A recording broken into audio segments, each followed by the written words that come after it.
Autoline Daily is brought to you by Dow Automotive Systems. Learn how we can help you arrive at cost-effective and innovative solutions to your toughest industry challenges at dowautomotive.com. Here are today's top headlines. The former U.S. car czar paints a grim picture. Strikes impact the global auto industry, and a couple reveals from the Tokyo Motor Show. Up next, we'll be back with the news behind the headlines.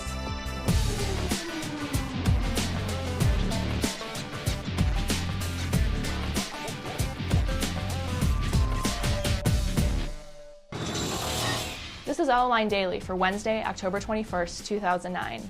Again, I'm Christie Schweinsberg from Ward's Auto, taking another turn in the anchor chair. Here's today's top news.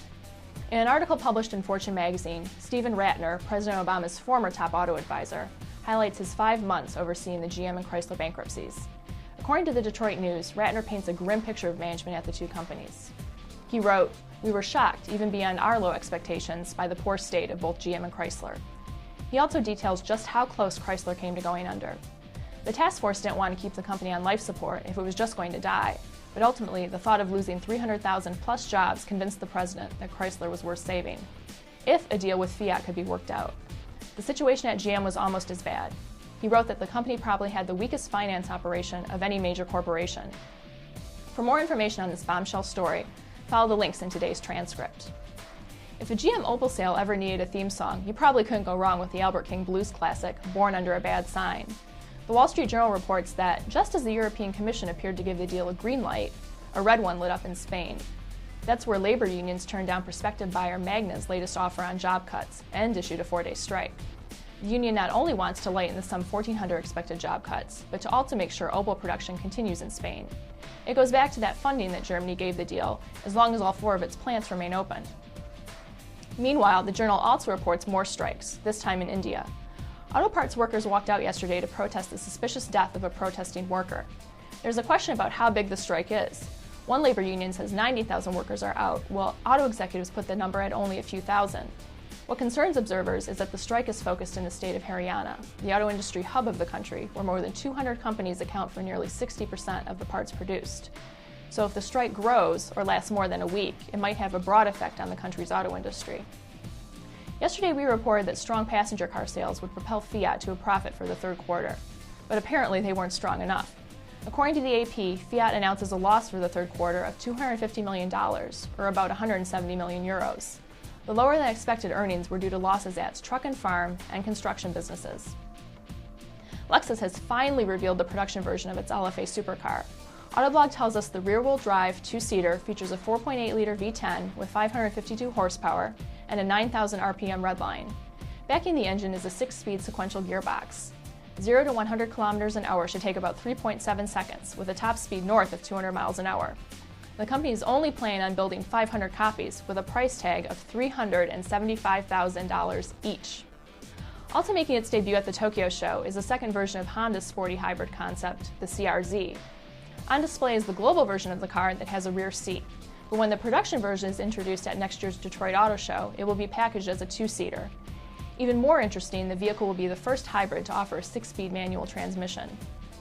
Coming up next, a few of my thoughts on the annual Ward's 10 Best Engines competition. We'll be right back after this.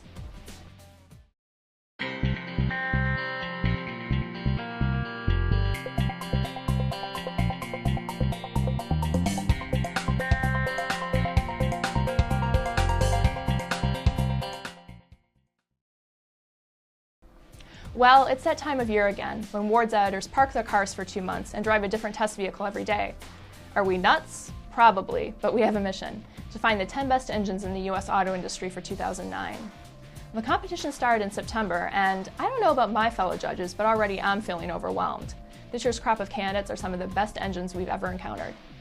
John Mendel of American Honda, always good for a colorful quote, told me just last week that nobody is building crap anymore, which fits perfectly with this year's 10 best crop, featuring all last year's winners along with 25 other candidates. And we've been driving them all.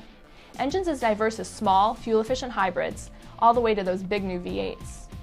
Now, unlike previous years when our hallways have been filled with talk of power density, torque, and horsepower, fuel efficiency in hybrids seem to be getting a lot of positive buzz. Besides the Honda Insight, Ward's 10 Best judges also have tested Ford's 2.5-liter inline-4, a returning winner last year in the Ford Escape hybrid, but this year in the company's Fusion hybrid sedan. Typically, we've only had one hybrid on the list, if any, but this year I wouldn't be surprised if we award at least 2 spots to HEVs. After all, the marketplace and the world is changing. The fuel economy we've seen so far has been phenomenal, with Ward's Tom Murphy, in just one example, recording a surprising 55 miles per gallon from the Fusion. And we still have more hybrids to come, including the reigning sales champ, the Toyota Prius. Some of my fellow judges swear by the adage, the more cylinders the better.